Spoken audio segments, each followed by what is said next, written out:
پەیامی ئێمە بۆ خانەوادەی شەهیدانی سەربەرزی گەرمیان ئەوەیە کە ئێمە لە بەغدا پارێزەری مافە دەستوریەکانیان نەبین.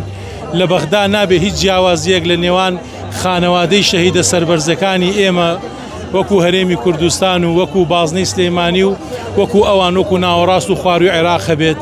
ئەبێت هەر یاسایە کە ئیمتیاز و کە موچە و کە دەرماڵە بۆ ئەوان دەربچێت بۆ شەهیدەکان و بۆ تێکۆشەرەکانی ناوەڕاست و خواروی عێراق دەربچێت، یاخود بۆ زیان لێکەوتوانی دەستی ڕژێمی سەدام دەربچێت. ئەبێ بۆ ئێمەش بۆ خانەوادەی شەهیدانی ئێمەش، خانەوادەی ئەنفالی ئێمەش، خانەوادەی کیمیا بارانی ئێمەش دەربچێت.